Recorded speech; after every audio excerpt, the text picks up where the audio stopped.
Alrighty, welcome everybody. We're gonna get this started. We'll do a quick round of introductions before diving in, but a couple of housekeeping up at the top.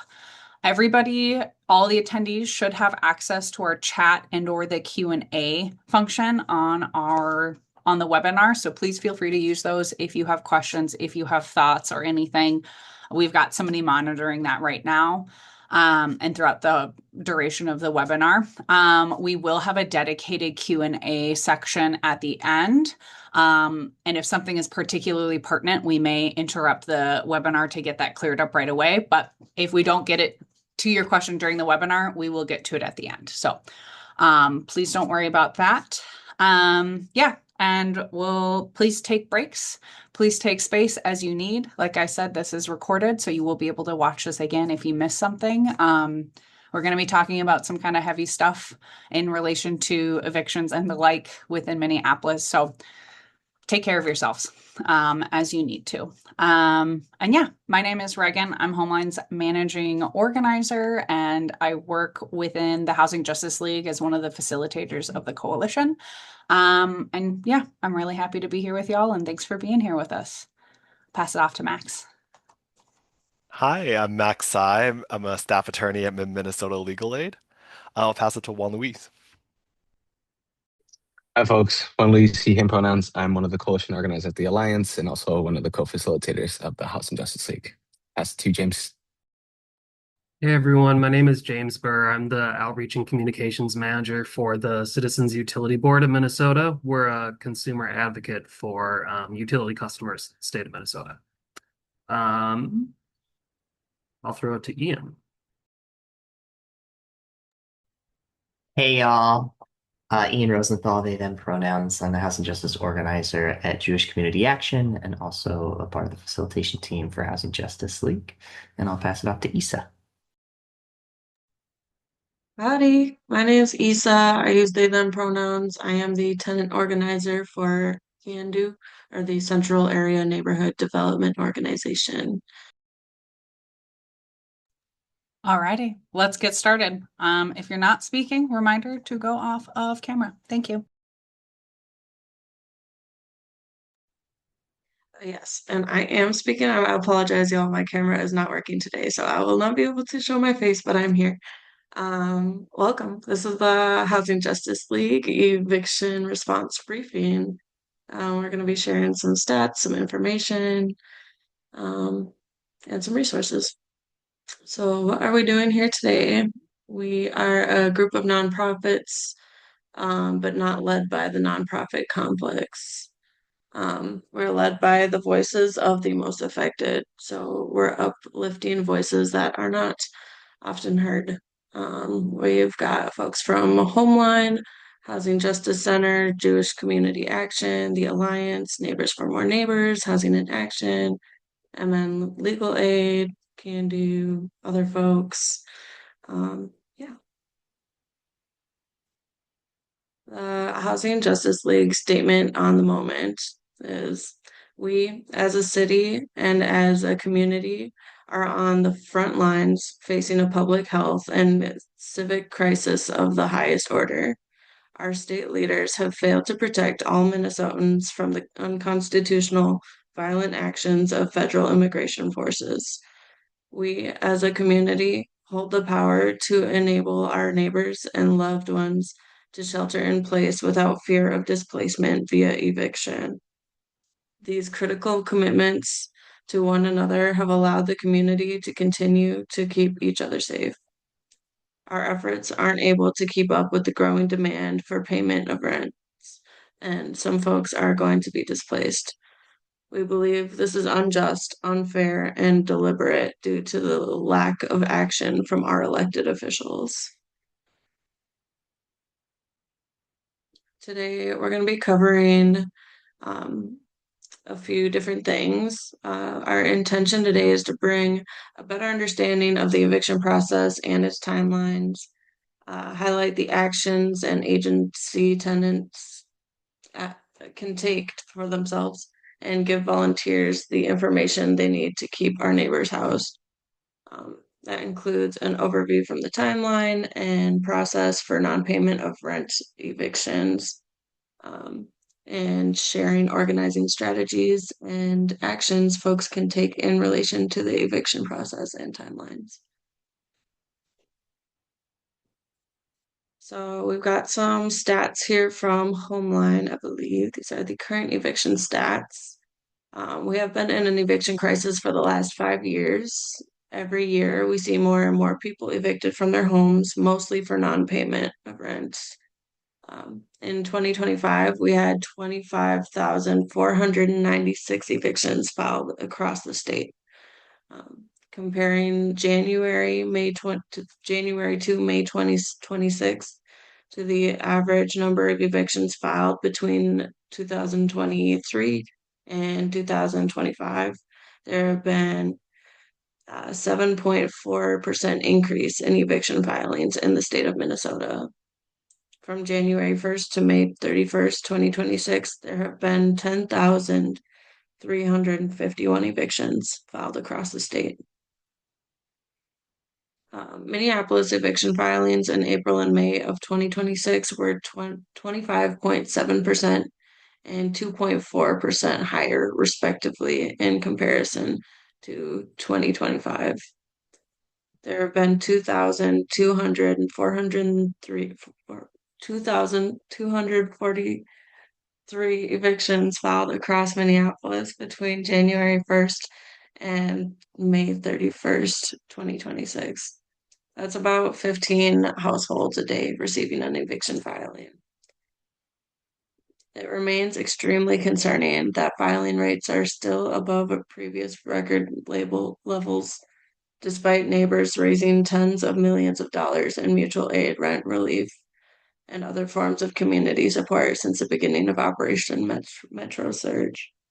Efforts unlike any other eviction prevention intervention the state has ever seen. Yeah, there's been a lot of work being done and still people are being displaced. It is quite concerning.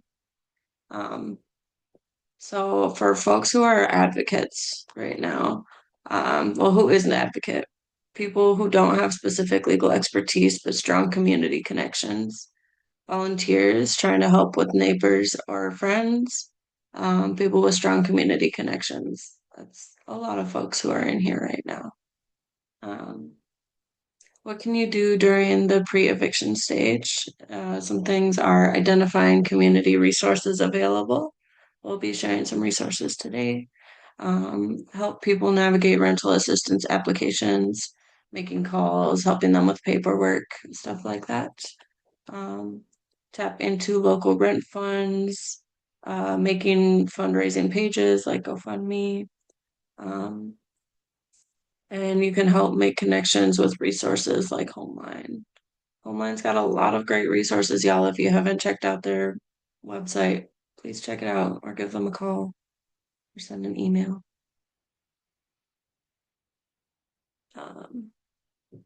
What can you do during the eviction process? A few things are you can help people get to court, driving, walking, bus. Maybe they need moral support or they need childcare or help paying for parking. That's always a thing down there as well as it's downtown.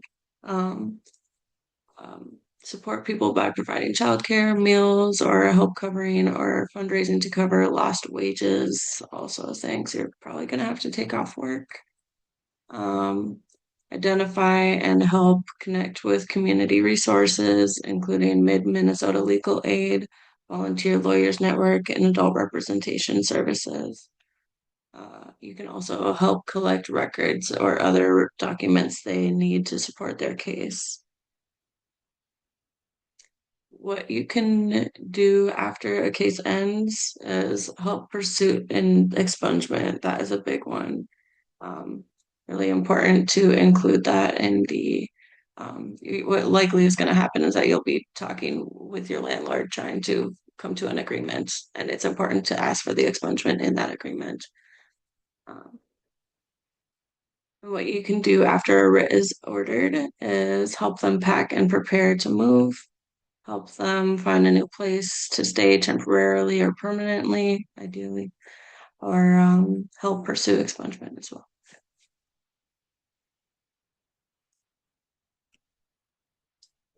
And I think here I'm passing it off to Max. You are. Hi. So again, my name's Max. I'm a housing attorney at Minnesota Legal Aid. Uh, I'm a staff attorney here, and part of our practice is helping folks out who have an eviction filing. So I've seen a lot of these, and my job today is to walk you all through the process. So, broadly speaking, so again, we're talking about, so broadly speaking, it's a five-step process, and we're just talking about non-payment of rent today. There are other kinds of evictions, breach, holdover. They look similar to this, but not quite the same. But nonetheless, we're going to be talking about non-payment of rent today. And the five steps that we'll be talking about are written notice, so the pre-eviction notice that we've already kind of talked about. Talk about what filing the eviction looks like. Talking about what serving the court paperwork to folks will look like.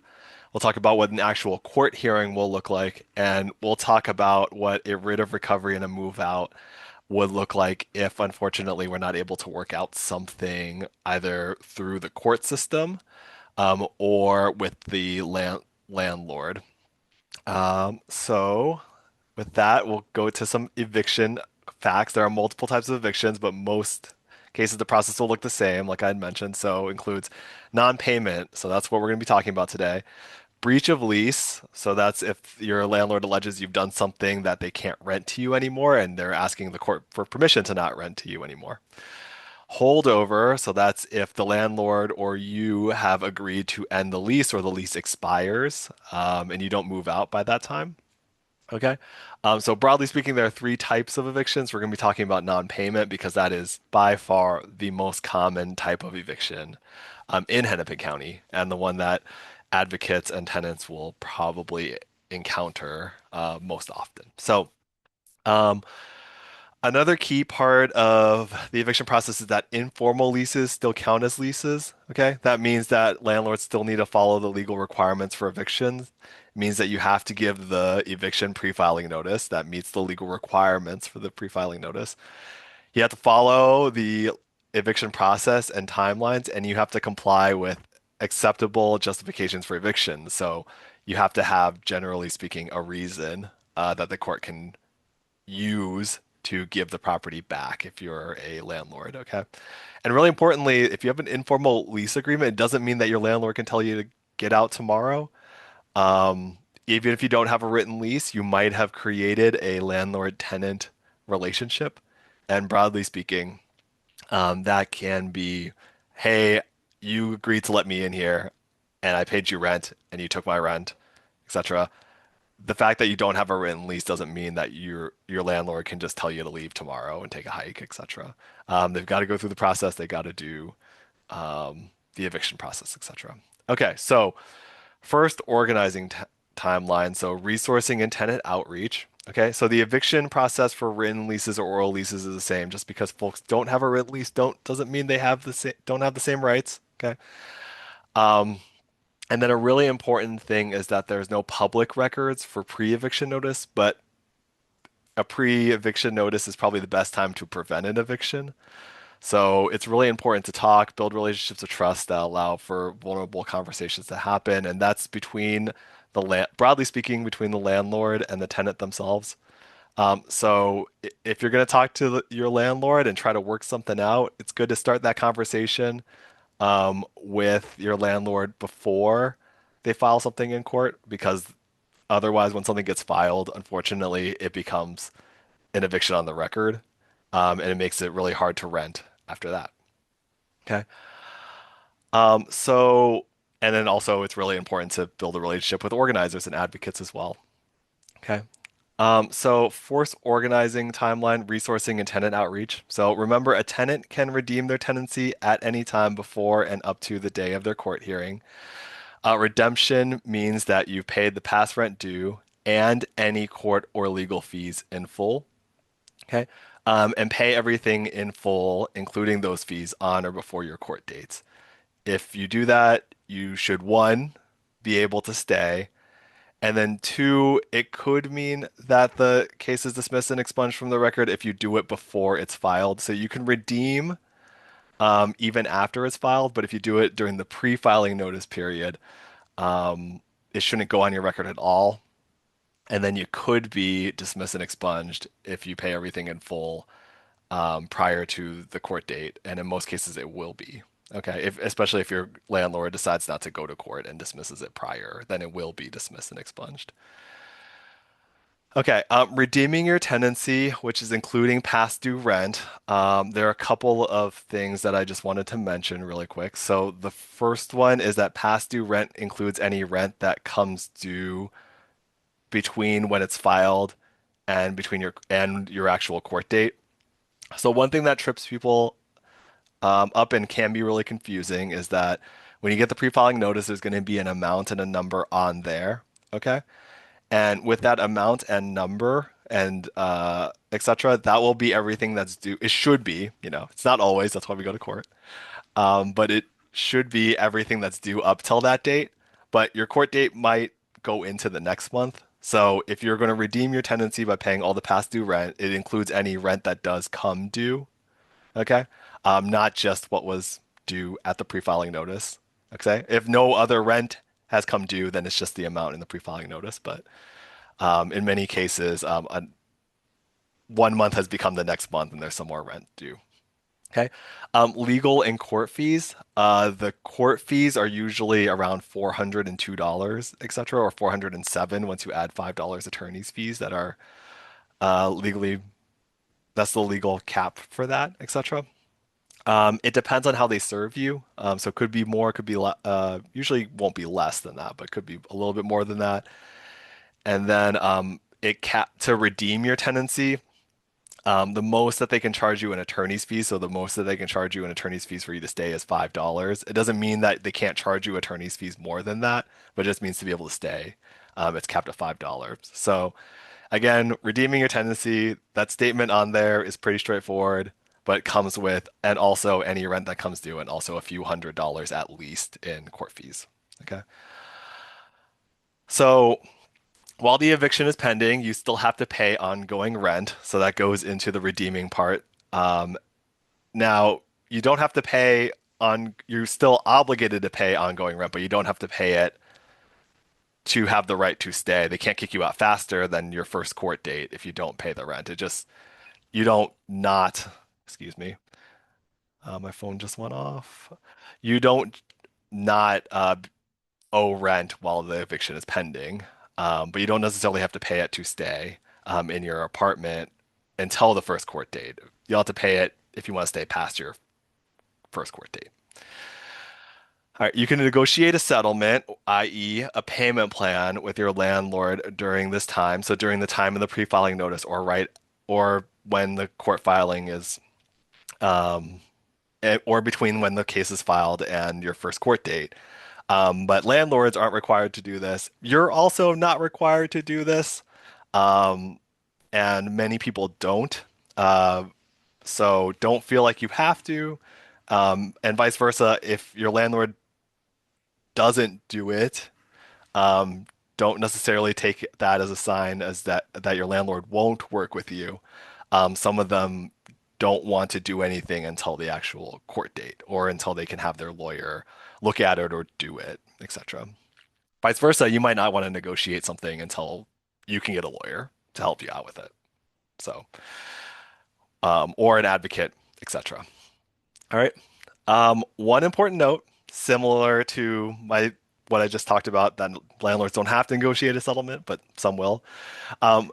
Once you're late on your rent, your landlord may lock any online portals, and many of them do. So if you're used to paying rent by logging into your portal and paying online and having the cash withdrawn from your bank account or taken from a credit card, etc., your landlord might stop taking the rent that way.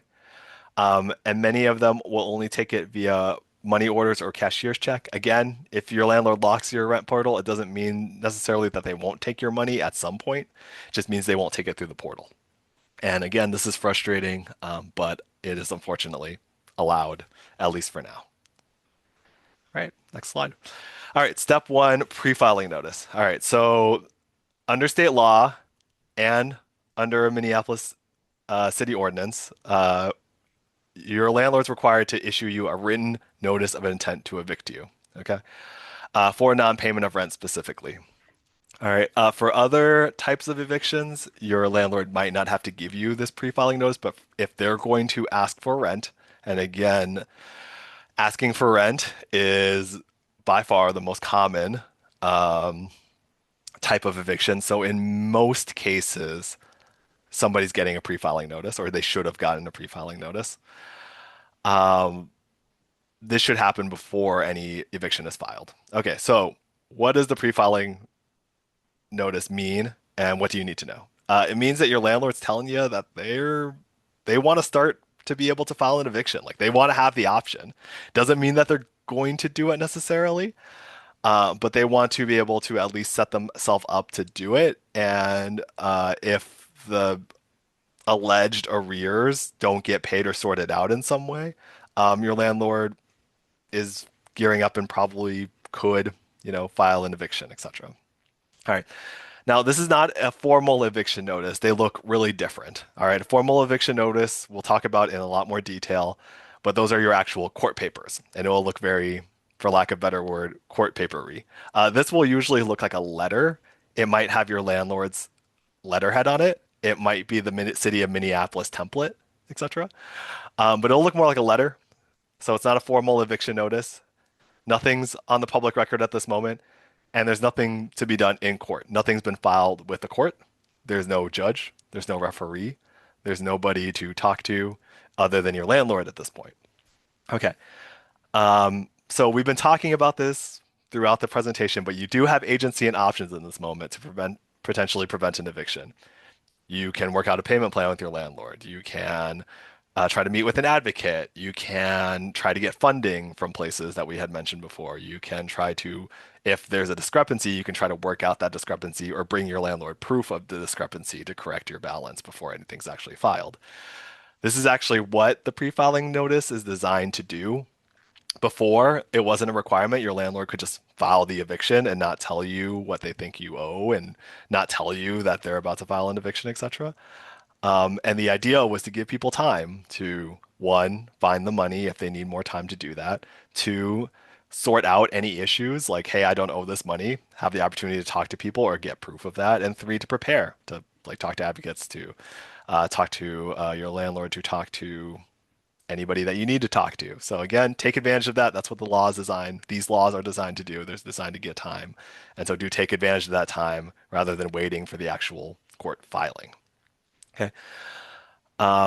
If you're able to pay your rent, you may be able to avoid an eviction being filed. Again, keeping in mind that the pre-filing notice will have one number, but to avoid an eviction being filed, you want to make sure that you're verifying with your landlord the full amount, sorting out any disagreements that you have with your landlord before you pay anything. And if you agree with your landlord about the amount and you can pay it,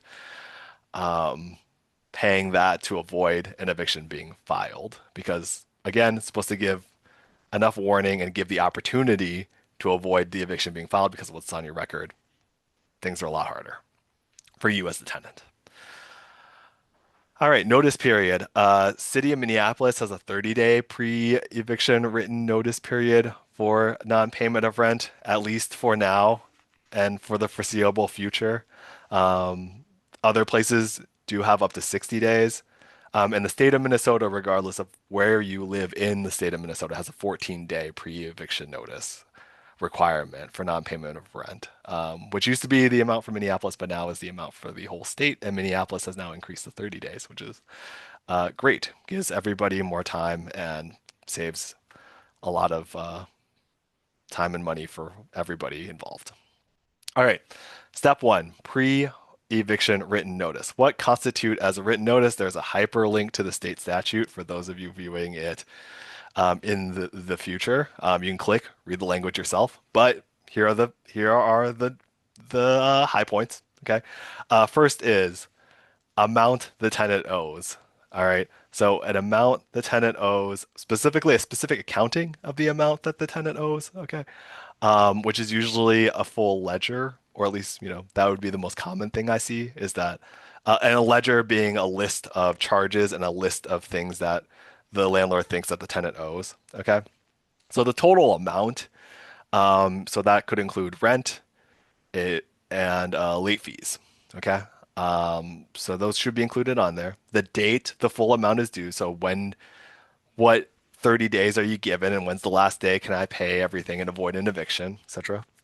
Addressed and person where the tenant can bring a rent payment, because in some cases rent hasn't been paid because the person doesn't know who to pay it for, doesn't know where they can go with the rent, etc. Maybe the portal's been closed, or maybe there's an issue with the portal, etc. So in your pre-filing notice, if you've been having trouble paying, take a look at the pre-filing notice. It should give you the person that you should at least attempt to, and that way if the court, even if you attempt to and you can't do it, you can at least tell the court, hey, I tried to pay where they told me to pay, I couldn't pay, etc. So again, address and a person where you can actually bring a rent payment. If that's not in there, it's not a good pre-filing notice. Landlord has to include this exact written statement, more or less, but I would say more rather than less, and you know, etc.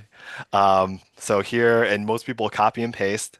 So you have a right to seek legal help. You have a right to apply for financial help, and your landlord can file the eviction case if you don't pay the total amount due or move out within 14 days. And some local governments, including Minneapolis, have a notice period longer than 14 days. Okay. And then the landlord or an agent of the landlord must deliver the notice personally or by first-class mail to the residential tenant at the address of the leased premises. So if you are behind on rent and you think that there could be an eviction filed, etc., do check your mail, because sometimes landlords only send this pre-filing notice by mail, and getting it gives you an idea of how much time you have before an eviction will be filed. So Max, can start I checking your mail. Yes, question? jump in and lift up a question here? Of Yeah, course. we have a question from the chat here. If the Yes. amount on the letter is different from what your landlord verifies, are there any steps to take to protect yourself legally? Great question. There are absolutely steps that you can take to protect yourself legally, but it might not be steps that help you avoid an eviction filing, but rather prepare you for an eventual eviction filing if your landlord doesn't agree with what you verified to them. Okay, so let's go through the scenario. Like, hey, I get this letter. It's like $1,000. It's $2,000 different than what I think I owe. There's this charge on here. I don't agree with the charge. Okay. Now, if you don't agree with the charge, it's something that you can bring in front of a judge. We'll go through that step later and tell them, hey, judge, I don't think that this is the right amount. I think I should have the right. I do have the right. Excuse me. I don't think I do. I know I have the right to have a trial, hear the evidence, get the right amount, etc. Okay. So the steps that you can take to protect yourself legally is set yourself up. Think about that at the end, and then set yourself up to be prepared for that with as much time as possible, which means like if you know how you paid, etc., like take note of that. What proof do you have I paid, etc. You can look at charges to your credit card. You can look at like bank charges. You can, if you hand your money to somebody, you can take the note of who that person is, etc. So gather your evidence, as we put on an early slide. That's one step you can take to protect yourself legally. You can put this in writing. So put it in an email. Hey, I did this and this and this, etc. You did this and this and this wrong, etc. Please show me your proof of like why this, or take this off my ledger. And that way you're, etc. You're showing that uh, I have this evidence, etc. What's your evidence? And then you can protect yourself legally by trying to head off an eviction filing by just showing them what you have, etc. And then making sure you get this verified. And if they can solve that beforehand, that protects yourself legally by avoiding a filing. And if it doesn't work and they disagree, well, at least you've presented the evidence of like, hey, I showed them, they didn't listen to me, and they still tried to overcharge me, etc. And then amount on the letter differs from what your landlord verifies, etc. And the probably, again, part of this presentation, one of the best steps you can take to protect yourself legally, contact Homeline, contact a tenant advocate, you can contact MMLA, etc. Reach out to people, have them take a look, see what the difference is, explain if you have if you have a good legal grounds to stand on with that difference, etc. Hope that covers it. But it's a really good question. Yes, and overall theme of this like pre-filing eviction notice is to be proactive as much as you can. Okay. What can you do as an advocate? Speaking of which, so similarly, seek resources for guidance, etc. Mutual aid networks, especially recently, have been really helpful for getting people the funds that they need for the pre-filing notice. Reach out to your city council member, etc. Negotiate with the landlord to enter a payment plan or agreement to pay partial rent, and ensure any agreement states in writing that the original notice timeline has been negated. And so basically, get in writing that we won't file an eviction if I pay um, a certain amount by this time. You won't file an eviction. Oftentimes, it's like the landlord's not oftentimes, but there has been the situation where somebody will say, well, my landlord said like, hey, pay the rent and we'll go from there, etc. Right? But that's not a promise to not evict you. It's just like, hey, give me rent, etc. So in essence, you're paying money, you're not getting anything back from it. If you're paying money, make sure you understand in writing what you're getting for that money. And ideally, I think in most of these situations is I'm avoiding an eviction filing. Well, get that exact wording in writing. Like I won't file an eviction if I get this money by these dates. Okay. Tenant options for breaking the lease or self-evicting. Explore the options available to vacate the property before your notice period expires. It might not make you, you might still be, you're probably still liable for the rent. There are also rent acceleration penalties sometimes where you have to pay extra if you break a lease before the notice period, etc. But you can avoid an eviction filing in many cases by vacating and making the case moot, etc. Moot being another word for, well, if there's no possession, there's no issue at court, etc. All right, and explore options to break your lease with your landlord and or property management. Some landlords will say, hey, we won't file an eviction if you move out. That's an option, and we'll agree to break your lease. Again, get that in writing. And if you can get from your landlord and we agree to not penalize you for leaving early, that's even better. Because sometimes the landlords just want the place back. They don't actually want the back rent, but they do want to rent it to somebody else. All right. All right. If a landlord has issued and delivered a pre-filing notice, the time has expired, tenant has not paid late rent or vacated, the landlord can file an eviction case in the county court for Minneapolis being Hennepin County. Um, in that filing, have to attach current written lease or the most recent written lease in existence. Okay. So if there is a written lease, it's got to be included with the filing. If they're alleging non-payment of rent, attach a detailed itemized accounting or statement listing the amounts. And again, oftentimes this is in the pre-filing notice or should be in the pre-filing notice. But if it's not in the pre-filing notice, it will be in the complaint or the filing with the court. And do take a look at it. One thing that can happen at the first appearance in court, one of the first questions I'll ask somebody is like, hey, how much do you owe, etc. Like out of this amount that they you know, are alleging, how much do you actually owe? And some folks will say, well, I think I owe like about this much, etc. And then my next follow-up question, if they are not sure, is, have you taken a look at the ledger if it's attached to the complaint?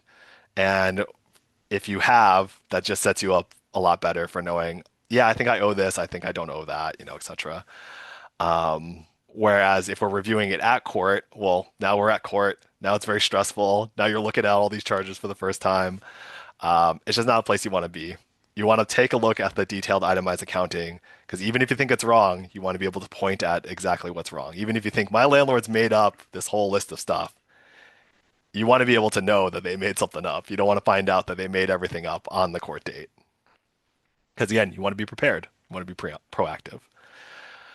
All right, state in the complaint whether the tenancy is affected by federal or state housing subsidy program, etc. So if you're on a subsidy, it should say that in the eviction complaint. All right. What does this notice mean? What do I need to know? This is the formal eviction notice process. It's going to look a lot different than the pre-filing notice in most cases, or, you know, unless the pre-filing notice is extremely formal for some weird reason. Like I said, pre-filing notice will usually look like a letter. It might have your ledger, so that, again, that list of charges attached to it, but usually looks like a letter. The court papers will look like court papers. It'll tell you, and it should have the summons attached to it, which will tell you your hearing date. In almost every case. Sometimes it doesn't, but in most cases, it should tell you your exact court date and when you should be there. That's the formal eviction notice, and that's when it goes on your record. Okay. And that's when you will have a chance to talk in front of a judge at some point. Okay. If they file the eviction, double check that you didn't get a pre-filing notice. So if you never got a pre-filing notice, again, double check your mail, make sure it wasn't in there going back a few weeks or so. Yep. All right, serving of the summons. So again, I talked about the summons. Summons will include name of the person against who the complaint is brought. So against the person that your landlord wants to evict. Date, time, location of the hearing. Okay. It should be on there. Okay. If it's not for some reason, let people know, but it should be on there by the time they serve you the summons. Okay.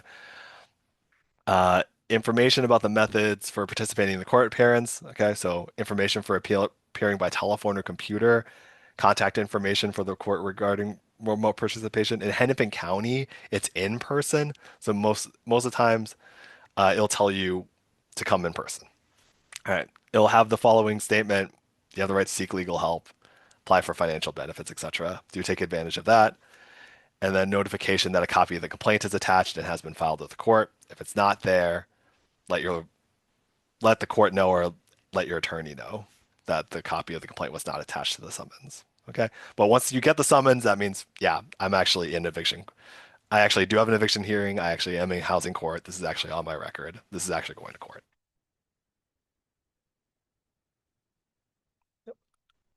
All right. You got to show up or you're going to be evicted by default. Okay. So the pre-filing notice, if you don't do anything for 30 days, they just move on to this next step. If you get the summons and you have a court date and you don't show up, the court will almost, not in every case, I've seen the court dismiss cases without the person showing up. But in a lot of cases, it means that your landlord will get the writ of recovery. So they'll get the paper to force you out of your home and they will do that. Okay. So it's still possible to prevent the eviction, but you're starting to run out of time once we actually get to court. It's a good idea to reach out to Homeline. Homeline doesn't offer representation, but can offer advice for your specific situation. So it is a pre-filing notice and this initial summons, getting the court papers. These are both good times to reach out to Homeline. In fact, Homeline might have reached out to you if they've gotten the papers, etc. by that time. Okay. I'm just taking a look at the clock. Okay, we've still got some time. All right. Court hearing. Once the landlord has been issued and delivered the summons to the tenant being evicted, a housing court date will be issued within 7 to 14 days. Should be no longer than 20 days. During COVID, it certainly was longer than that. But nowadays, it is not too long, unfortunately. So once you actually get the summons, etc., that's a really good time to connect with legal aid, which is my organization, etc. There's also adult representation services from Hennepin County. Those folks do a great job, and they're with the county. If you don't reach out to somebody ahead of time, adult representation services is there at court doing intakes day of. Okay, and so even if you don't have an attorney before you go to court, when you get to court, you still have the opportunity to ask for an attorney, and we would encourage you to try to get an attorney. Volunteer Lawyers Network is also at court. Okay, and they connect people with volunteer attorneys, pro bono attorneys, and yeah, they will all do a great job, including us. Do try to get an attorney if you can. Okay. What does it mean, court hearing? What does this mean? What do you need to know? It is vital that you attend your court hearing, even if you don't have an attorney, even if you don't think you have anything that you, even if you don't disagree that you owe the rent, even if you don't want to go to court, because, it's just not, you're thinking why bother at this point, etc. It's vital that you attend. If you attend, you have the ability to request a virtual court hearing. Okay, you can ask that to, and attend also doesn't just mean coming in person. It also means like uh, attend, like participate in the court process. Okay, because you also have the ability, if you can't come to court in person, you can ask the court to make your hearing a Zoom hearing instead. Okay, but you have to do that before the actual court hearing. Because if the court hearing happens and you get defaulted, it's harder to ask the court to give you another hearing virtually at that point. Okay. All right. It is vital that tenants bring all the evidence or support documents, videos, audio recordings that they might have to support their case. I would say this, by many multiples, is even more important when you haven't met with an attorney before court, or you haven't had the time to get these documents, videos, audio recordings before court. Okay. So if you haven't had the opportunity to show these to an attorney or show these to somebody before court, definitely bring it with you to court. Okay. And then, okay. Yes. Court hearing in the actual hearing. Sorry, I was just taking a look at Ian's chat. But step four, excuse me, court hearing in an actual hearing. All right, important things to know. Like I said before, say yes to legal counsel, say yes to learn more about rental assistance. Folks might say to you, well, if you don't do this with an attorney, because, especially if you don't have one day of, like you're going to be sitting in line doing an intake with either Volunteer Lawyers Network or Adult Representation Services, you might be further down in line. It might take a while to do an intake, etc. It'll be a lot faster to just talk to your landlord's attorney. Um, it's the difference of a few hours that morning at most versus a court process that could affect your life for many, many years after. So I will put that this way. Your investment of a few hours that morning to talk to a legal counsel might not make a difference, but it could very well make a difference. And that investment of a little time in that morning can make a difference to your life for many years after court. So very important. Say yes to legal counsel, even if you don't think it will help. It might not, but it could help, even if it's going to make the morning take longer. And court is very unpleasant can be, excuse me, very unpleasant. Still say yes to legal counsel. Still wait for an attorney if you can. All right. When speaking to the lawyer assigned to you, remember to push for expungement, either if you have the full amount to pay or you are working on a settlement agreement or payment plan. Okay. If you don't have a lawyer, say you don't qualify for legal assistance for whatever reason, if you have to work with your landlord on your own, remember to ask them to expunge it. It's not necessarily automatic, though we are pushing to make a lot of things more automatic. Do make sure that it says expungement somewhere if you're going to pay the full amount, if you can get your landlord's attorney to agree to it. All right. Ask questions if you have them to ensure you are understanding the process and your options correctly. Ask all your questions before your attorney talks to your landlord's attorney, if you can. Certainly ask all of your questions before you go in front of the judge and make this, if you do reach a settlement agreement or if you do decide to go to trial, etc.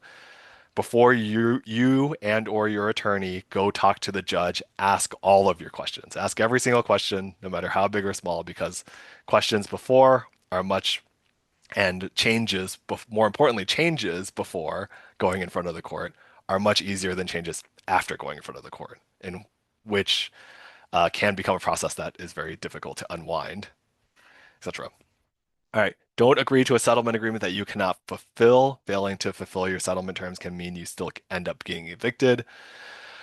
So it also could mean that you paid a bunch of money to still get evicted and put it on your record.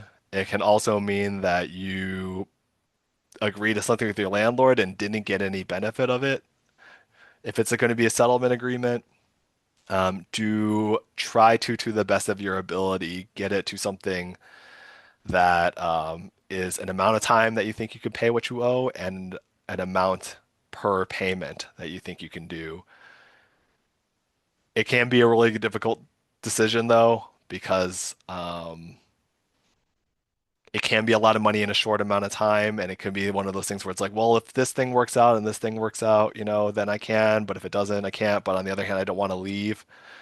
Those are really, really great things to talk through with your attorney or your advocate, who can help guide you to that. But the big thing is if it's like pay $10,000 in a week, you might be better off not taking a settlement agreement if you don't have the $10,000 on you already. All right, this is somebody else's slide. Yeah, this is me actually. And I'll go quick. We've got a couple more slides after this and we will get to a Q&A. But so we have talked about court accompaniment specifically in terms of what can you do as a volunteer, as an advocate, as like a good neighbor. Because Hennepin County does require in-person eviction hearings, for the most part, unless you get the adjustment, it's a really overwhelming process. You got to get downtown, you have to navigate the building, you have to find the right building. There's a process of going through security, waiting in line, and it moves really fast. There's a lot of things happening all at once. And as someone who has done this a number of times for folks, just being there, taking notes, ensuring that people are making sure their questions are getting answered. As Max was saying, like, if you're able to prep with your neighbor or your friend or your family beforehand of what questions do we need to answer, what feels realistic for us right now, having that written down and in the hands of somebody else who is not at the gauntlet right away, really does make a huge difference in terms of just like making sure all of the boxes are checked off. It can be a long process. And just, this is something that we would encourage folks to do. It makes a huge difference in outcomes, in how confident and comfortable people are feeling. Having a friendly face there that somebody knows can change the overall mood of somebody very quickly. Particularly, and this is particularly important if someone doesn't speak English as their first language. We're running into this and we're trying to navigate better ways and systems to like set up requesting translators ahead of time, but going into court and watching it happen in real time of there's somebody here who desperately needed a translator and is having a hard time even communicating, hey, I need a translator, to court clerks and the like. Yeah. So if you have that ability, if you have the time, if you have the flexibility and somebody needs that, or maybe they don't themselves know that they need an accompaniment, it can make a really big difference just in terms of overall outcomes and someone feeling supported. So we do recommend that. And I'm going to bounce it back to Max here super quick. If you do have questions about like, what does that look like? Feel free to reach out to me afterwards. Everybody who registered does have access to my email. So happy to talk through what that would look like in Hennepin County specifically. And I'll pass it back to you. Awesome, thank you. I'm going to roll through these last two slides. This is writ of recovery and move out, etc. What I tell folks at court is hopefully we've set this up so that this doesn't happen, but in the event that this happens, I'll give you more advice, etc. at the time. So if the tenant does not appear or the judge rules for the landlord, or you missed the settlement, you agreed to a settlement payment, or you agreed to move out and you didn't follow the settlement, etc., the judge issues a writ of recovery. Sheriff serves it. The tenant's given at least 24 hours to move out. Okay. Though the writ of recovery might not be issued the same day that the judge issues the ruling, tenants shouldn't assume they have more than 24 hours, etc. So once the writ is issued, usually the same day, usually within like an hour or so, tenants only have 24 hours after the sheriff actually comes out and puts the notice on the door. Okay. Now, that's the legal advice, etc. I always say you have technically 24 hours. Practically speaking, the sheriff has said they've been a couple of weeks out, etc., but that's no guarantee. All right, you have at least 24 hours. It could be longer. In most cases, it is longer, but how long it takes, not sure. Your landlord should try to tell you when the sheriff's coming the second time, but not all of landlords do. Okay?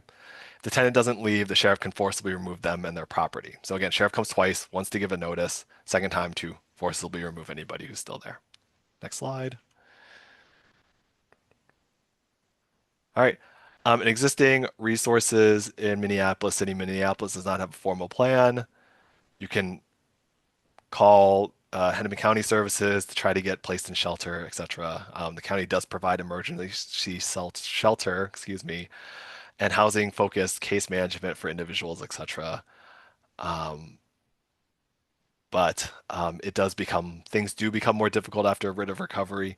If you get a writ because you missed your court date, reach out to us, Mid Minnesota Legal Aid, as soon as you can to see if we can do an intake and help you out, and or reach out to Homeline, reach out to VLN. If you missed your court date, it's not an ideal situation to say the least, but do contact somebody as soon as you can because time does make a big difference in those cases. All right, I think that wraps up my portion. Yes. Gorgeous. All right. Thank you, everyone. My name is James Burr. Like I said, I'm the Outreach and Comms Manager for Cub, and we're consumer advocates. So a big part of our role is just educating folks around how to navigate these tricky situations when someone is behind on their utility bill and they are about to get shut off. So I'm just going to run through a few things quick. Can you actually keep going forward? One more. One more. Sorry about that. So I wanted to start out with like the basics of when somebody is at risk for disconnection if they haven't paid their utility bill. So it's going to vary from utility to utility, and you'll see this chart on the right here. These are all the utilities in the state of Minnesota who are regulated by the Public Utilities Commission. I'll focus on XL and CenterPoint because I imagine we're a little bit more focused on the metro here. XL is the largest provider of electricity, both in the state of Minnesota, but definitely here in the metro. You are not at risk for disconnection by Xcel Energy until you are at least $300 behind on your utility bill, and then also around 63 days or 9 weeks behind on your utility bill. That applies to both folks who have Xcel for electricity as well as folks who have Xcel for gas. CenterPoint Energy, similar largest provider of gas service in the state of Minnesota. Their threshold is $175, and you have to be minimum 60 days delinquent. So as you can see, it varies from utility to utility. And one thing I want to emphasize too is this is a threshold. This is not like once you hit $300 overdue, you're going to be disconnected. It really can vary from situation to situation, and it's not entirely transparent from the utilities. They have internal algorithms to essentially calculate a risk factor of if you should be disconnected. So in my work, I have talked to people who are $2,000 behind on their utility bill, and they have not received a disconnection notice, but it's their first time ever being behind on their utility bill versus somebody who is $500 behind. They've already, maybe been shut off once or twice in the past. That risk assessment is definitely incorporated in how these utilities shut people off. One big thing I want to emphasize is that you can't just be shut off for non-payment without proper notice. If it's an in-person visit to give you notice of a disconnection, it's 7 days notice. And if it's by mail, it's 10 days notice. So if you ever just randomly are shut off for non-payment by any of these utilities, give us a call and we'll put you in the right direction. So this is just like the basics of disconnection. Now I want to talk about how to actually resolve it. So if you've ever been behind on your utility bills, you'll call your utility and you'll try and figure out a solution. Say you're $1,000 behind on your utility bill. Your utility may ask too much money of you up front to avoid that disconnection. And in almost every situation, that down payment to avoid disconnection or resolve disconnection is a negotiable number. So if you want to go back to 3 slides, sorry about that. So I wanted to start here, even though we're in the middle or end of June, the cold weather rule. So there is a common misconception in Minnesota that you can't be disconnected during the winter. Thousands of Minnesotans are shut off, have their both electricity and or their gas service shut off every winter. So this past winter, over 17,000 disconnections took place. From October 1st to April 30th, we have the cold weather rule. And instead of thinking about it as like a pause or a moratorium on shutoffs, essentially it just means that your utility needs to take a few extra steps before disconnecting folks. But like I said, people are having their heat, they're having their electricity turned off in the winter. Um, During this time, um, there's a few more limits to how people get disconnected. But once we hit May, almost every single year, that's when almost so many shutoffs happen. Like 30,000 is like a good average given any year. And that's because the protections are over and now folks can get disconnected more easily. So just wanted to say that, and it's something important to keep in mind. We'll go to the next one. So kind of getting back to what I was saying about down payments.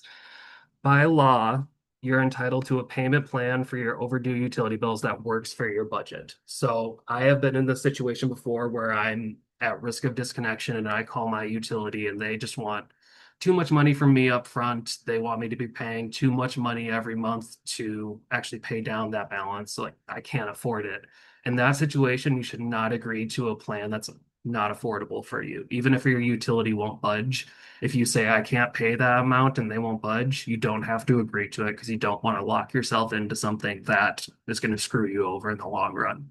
Um, like I said, they could ask for a lot of money up front to delay or resolve a shutoff, especially if you in my work, I talk to folks who are $1,000, $2,000 behind on their utility bills, and a utility could ask you for half of that up front. And for if you're already behind on your utility bill, it's pretty reasonable to expect that you can't just make that payment super rapidly.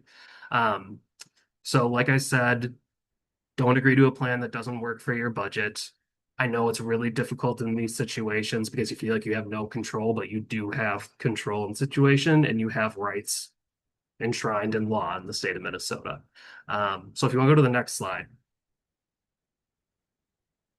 So if you can't get to a good resolution with your utility, like you can't land on a number that actually works for your budget, what you're going to do, you're going to call the Consumer Affairs Office. So this is a division of the Public Utilities Commission. They regulate this utilities in the state of Minnesota. Essentially, they step in between you and your utility to intervene and get you an agreement that works for your budget. So I think a good example is those folks who are being asked to pay half of their $2,000 balance up front. A CAO can come in and actually get a good payment plan that works for your budget. And they have that authority to make those negotiations. Two things I'll say on the Consumer Affairs Office. You always want to start by contacting the utility and at least trying to resolve the situation. So if you're behind on your utility bills, you get a shut-off notice, don't start with the Consumer Affairs Office, start with your utility. Because the CAO can't help you unless you've already had that first touch point. And then also another big reason why you never want to agree to a plan that doesn't work for your budget is because if you ever break a payment plan, that can really screw you over in the long run. So if you've broken one payment plan, it may be harder for the CAO and the utilities to negotiate a plan that will work moving forward. I don't think that's clear to a lot of folks, so I just want to really stress, don't agree to something if it's not going to work for you in the short term or the long term. Okay, if you want to keep going. One more. So that all is kind of like how do you stop the bleeding in the short term? How do you avoid this disconnection? Now I want to talk about the assistance options, but again, it's kind of irrelevant here in the summer. But during the winter, October 1st to May 31st, there's the Energy Assistance Program, and that's a federally funded state administered program. And you can use money to help for any of your energy bills, whether it's electricity, gas, and it's available to both renters and homeowners. The income qualifications are a little bit different from other programs where it's based off of 1 month's income. So, say you lost your job or seasonal work, whatever it is, it's based off of your most recent month's income. So, that's something that folks don't know. They apply earlier in the season, later on, they can apply again and actually qualify. Like I said, and then I'll also say that if you get in the energy assistance program, then you're also eligible for these affordability programs that your utility offers. So you get energy assistance in the winter, and then Excel has a program where you enroll and you can get a past due balance forgiven. You can cap your bills at a percentage of income, but you need to first access energy assistance. All this to say, it is frustrating. In Minnesota, we do not have the energy assistance program during the summer months. I think the thinking is we have really hard winters where we use a lot of energy to keep our homes warm, but we know that it's getting hotter and hotter. People need AC to survive. So just really want to stress that that's a goal for our organization too, is making sure this is available year round. And then if you want to go forward, this is just a little plug for a fund that my organization has going right now, the Lights on Homes Warm Fund. We launched this back in February in response to everything that went on this winter when people were falling behind on their bills, and we are still running the program. We'll close it by the end of October, but we do have funds available to help folks with their utility bills. I don't want to spend too much time getting into the ins and outs. We have a QR code here and the link. But if you are running into anybody who is super far behind on their utility bills, doesn't have access to resources, this is a good place to start, because not only can we help financially right now, folks can also just have the conversation that I'm essentially throwing all this information at you. We can talk to them about that. So definitely check out this program if it'll be useful. And then, yeah, this is just if you ever need to contact Cub, we can hopefully help with any of your utility concerns or issues.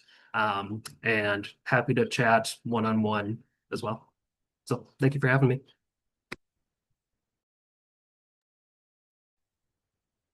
Thanks, James. Do you want to go a slide back? One more slide.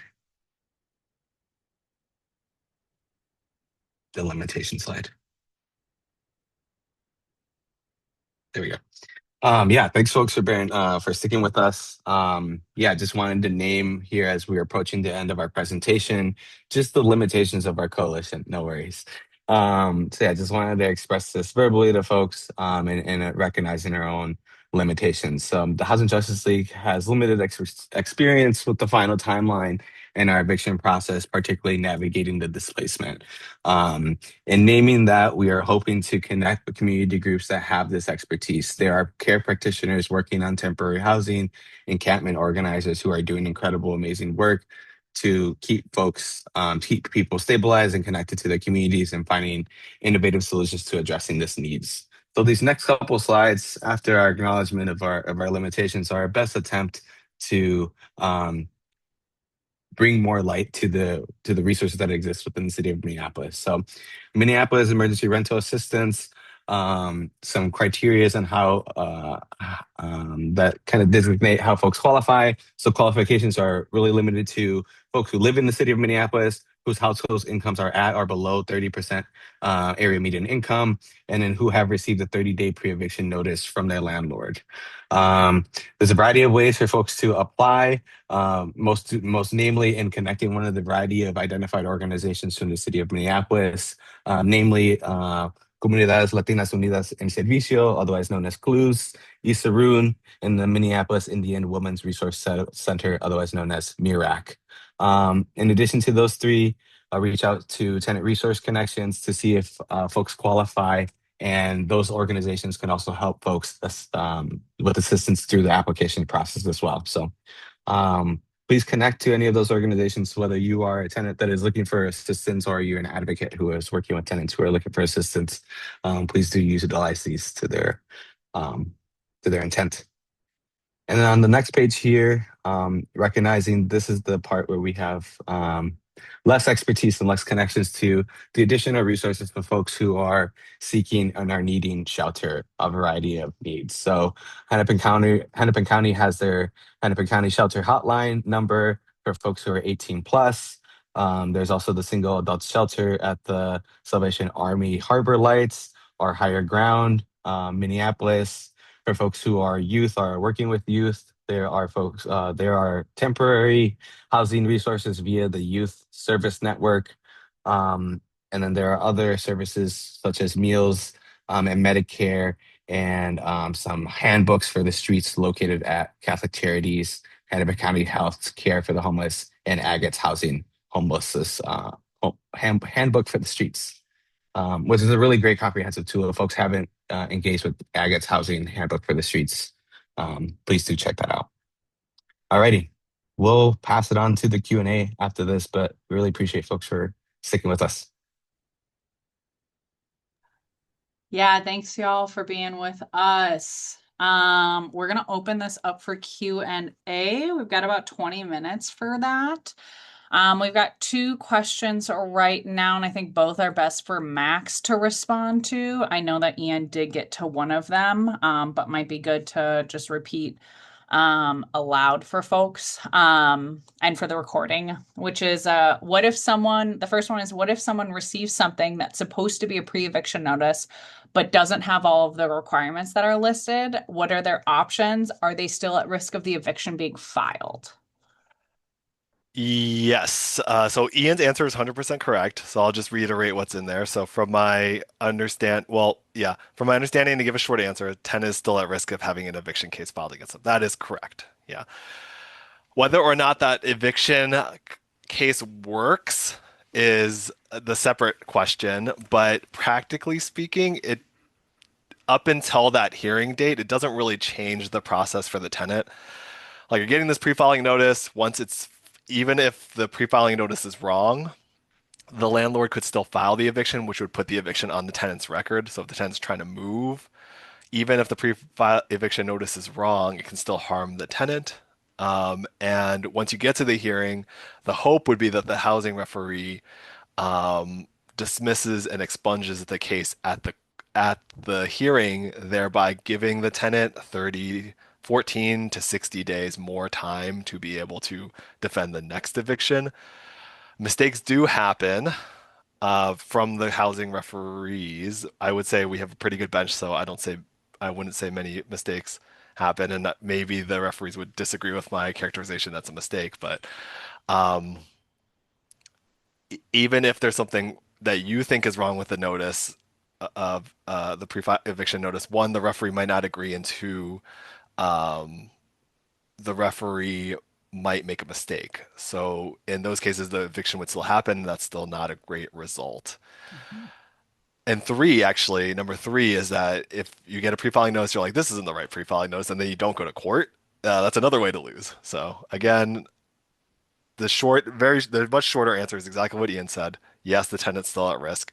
The tenant should make note, document the pre-eviction notice, non-compliance, but the tenant will ultimately still prepare as if they got a correct pre-eviction notice, because all the defenses, you still want to prepare all your other defenses. You still want to go to court. Still want to find support, advocates, funding, etc., just like you would if they filed a correct notice. So Mhm. in the end, practically speaking, what matters for the tenant would be preparing as much as they can. If they get extra time from the pre-filing eviction notice being dismissed, that's even better. Mhm. Okay. And then the next one, which is also a really good question. So, in Yes. terms of the potential debt that could follow somebody who can't pay their rent and then gets evicted. So if someone's really behind on their rent, say they owe $10,000, and they can't pay, can they just leave instead of paying back that rent, or does the debt follow them? Yeah. So, yes to both. So, can they leave instead of paying back the rent? Yes. Does the debt follow them? Most likely. Okay. And I'll go into both in more detail. So, can they leave instead of paying back the rent?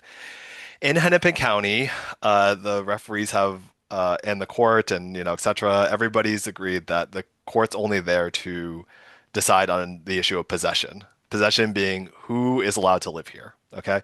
Not how much do they owe necessarily, and there's no money judgments issued other than the judgment for like the costs of the action, which again is just the fancy word saying like the legal costs for bringing this case to court, you know?